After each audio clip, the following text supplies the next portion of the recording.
तुमच्या जिल्ह्याचे जे खासदार आहेत ते सर्वात निष्क्रिय, माझ्याकडे असलेले सर्व खासदारांपैकी निष्क्रिय खासदार होते, परंतु मजबुरी होती त्यांना तिकीट द्यायची. काय सांगा? हे बघा, उद्धव ठाकरे साहेबाला सुद्धा माहीत आहे की विदर्भातून उद्धव साहेबाच्या नेतृत्वात 4 आमदार निवडून येत होते. त्यातले 2-2 आमदार मी प्रत्येक वेळेस या ठिकाणी निवडून आणलेले आहे. बुलढाणा जिल्ह्याची शिवसेना मजबूत ही मी बांधलेली आहे. घराघरामध्ये शाखा आणि घराघरामध्ये शिवसैनिक तयार करण्याचं काम मी केलेलं आहे.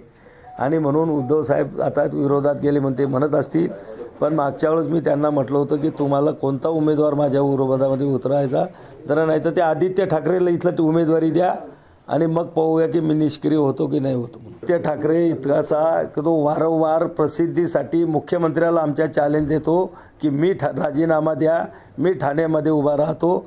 माझं त्या आदित्य ठाकरेला आव्हान आहे की उद्धव ठाकरे जर मला निष्क्रिय समजत असतील तर आदित्य ठाकरेंना बुलढाण्यामध्ये लढावं. मी त्याच्या विरोधामध्ये लढायला तयार आहे, हिंमत असेल तर.